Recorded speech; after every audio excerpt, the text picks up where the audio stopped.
Fakta menariknya lagi, baik itu Megawati dan Bukilis untuk set ini, justru mereka semakin terbiasa dan semakin memahami karakter menyerang. Apalagi posisi mereka itu murni sebagai penyerang, sehingga mereka mengetahui arah mana yang akan diincar.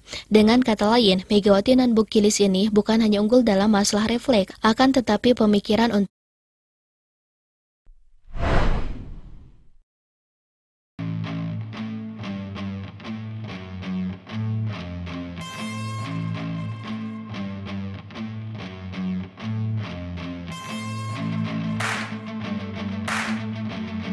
sebuah penampilan yang sangat heroik sekali benar-benar terjadi di pertandingan Respak melawan Keskaltek ini. Tak hanya meliputi masalah gaya bermain ataupun yang lainnya, akan tetapi di pertandingan kali ini yang menjadi perhatian jelas adalah sistem trio blocking yang dimiliki oleh Respak ini. Dianggap sebagai trio blocking paling sempurna. Respak telah mengarungi musim ini dengan sangat berdarah-darah sekali. Sejak round pertama sampai dengan round kedua, memang bisa dikatakan bahwa perjalanan dari tim yang dipimpin oleh Ko Hye Jin tersebut bukanlah sebuah perjalanan yang mudah, berliku-liku dan menghadapi berbagai masalah yang begitu sangat besar. Bayangkan, sejak round pertama, tekanan kepada mereka itu sangat besar sekali, terutama ketika trio tim ini begitu sangat lemah sekali dalam bertahan. Hal ini sempat membuat Ko Hye Jin benar-benar frustasi mengenai situasinya masing-masing. Bahkan Ko Hye Jin sampai merasa bahwa apa yang dilakukannya itu di atas lapangan adalah sebuah kesalahan yang besar. Di round kedua adalah titik terendah sistem defense Respak dipertanyakan. Error-error permainan gak bisa resip, blocking begitu lemah. Bahkan sampai hampir full dalam 1 bulan, Respak tak mampu meraih kemenangan satupun. Bukan karena serangan mereka lemah, akan tetapi karena memang dalam masalah defense sendiri begitu sangat lemah sekali. Bahkan saking lemahnya, banyak sekali fans-fans dari Korea yang memberikan tuntutan besar bahwa Ko Hye Jin harus segera cabut, dan tentunya Ko Hye Jin harus segera meninggalkan tim apapun alasannya. Hal ini dikarenakan proyeksinya itu menciptakan lubang kelemahan dalam sistem defense yang sangat tinggi sekali. Namun waktu hanyalah waktu, masa lalu hanyalah cerita. Respak berhasil membalikan keadaan dan kini mereka tengah berada pada momentum yang sangat percaya diri sekali di atas lapangan.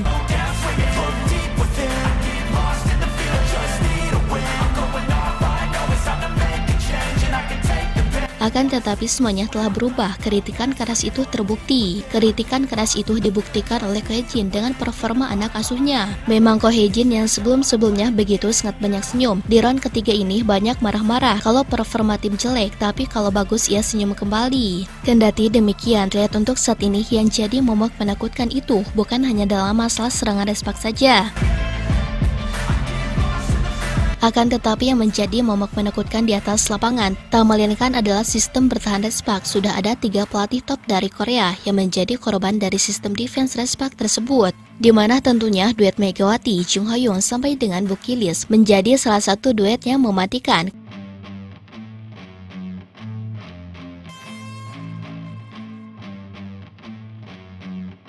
Kemudian duet defense Megawati dan Bukilis dan Yoon Jin pun tak kalah mematikan, sehingga membuat 3 pelatih top Korea jadi korbannya, yakni pelatih Hyundai, pelatih dari Beyond Spider, dan pelatih dari IBK. Pertanyaannya, bagaimana sistem tersebut sangat sulit dihentikan? Kita bongkar secara perlahan. Mungkin berpikir bahwa masalah sistem bertahan ini adalah karena lawannya tengah dalam posisi lemah, tapi kenyataannya tidak seperti itu. Menerka sistem serangan itu secara fakta dan data jauh lebih mudah ketimbang memaparkan sistem bertahan. Walaupun secara utuh, sistem bertahan dilihat dari layar kaca seperti mudah karena tidak membutuhkan variasi.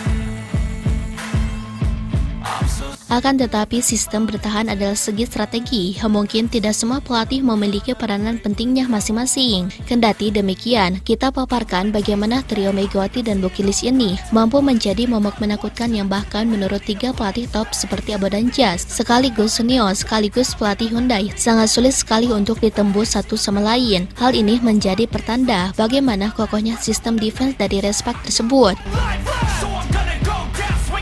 Di pertandingan melawan Keskaltek sebagai sampel terakhir, komentator sempat membahas bagaimana rasio tertinggi di V-League untuk saat ini dipegang oleh trio Respak yang meliputi Megawati, Bukilis, sekaligus Yoon Jin ataupun Jung Ha Young. Fakta menariknya, mereka bermain bukan dengan sistem bertahan secara umum, akan tetapi acak.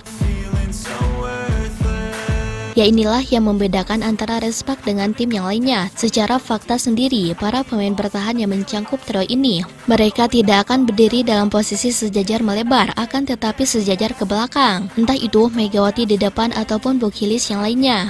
Dalam sistematisasi pembagian tugas sendiri, ketiga pemain ini akan mengamati ruang mana yang akan paling berpotensi untuk mencetak angka.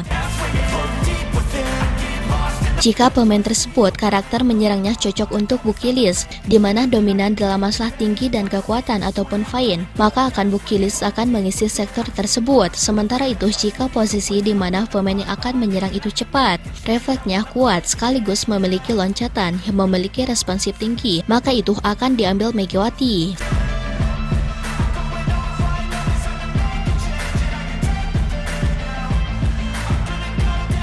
Sementara tugas middle blocker dari Respak bukan hanya memblocking saja. Kita bisa melihat di sisi kanan, Chung Ha-young akan bertugas dengan Megawati ataupun sebaliknya dengan Bukilis. Sementara itu, di sisi lain Yoon Jin pun akan bertugas serupa. Dalam posisi inilah kenapa Kaika ataupun Moma sangat kesulitan, karena responsif tempo blocking ini diatur dengan karakter serangan yang siap ditahan.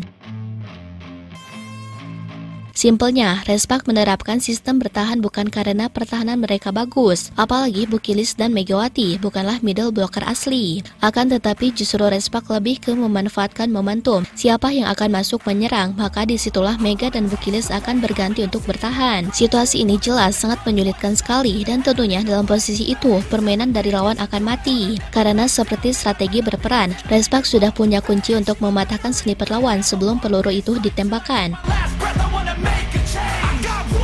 Apalagi trio Megawati sekaligus Bukilis, mereka akan berpapasan, di mana silih berganti mengisi posisi. Ditambahkan lagi, Respak memiliki 3 bloker pendamping yang saat ini sangat handal, yakni Jisoo, Jung Ha-young sekaligus Yoon Jin. Dan yang lebih mengerikan, alasan kenapa 3 pelatih top Korea untuk saat ini sulit sekali menembus tembok tersebut adalah karena evolusi. Fakta menariknya lagi, baik itu Megawati dan Bukilis untuk saat ini, justru mereka semakin terbiasa dan semakin memahami karakter menyerang. Apalagi posisi mereka itu murni sebagai penyerang, sehingga mereka mengetahui arah mana yang akan diincar.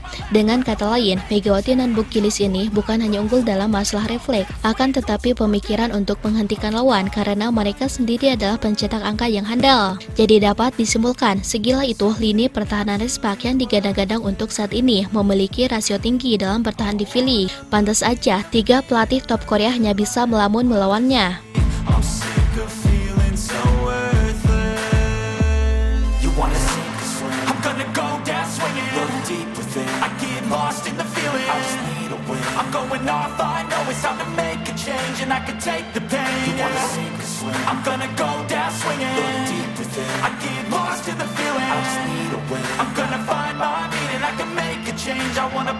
Nah, setelah Sobat Voli mengetahui itu semua, bagaimana tanggapan Sobat Voli mengenai Mega dalam pembahasan kali ini? Silahkan tulis pendapatnya dan komentarnya masing-masing di kolom komentar, baik itu positif ataupun negatif. Yang penting kritikan dan saran membangun, tapi jangan berlebihan.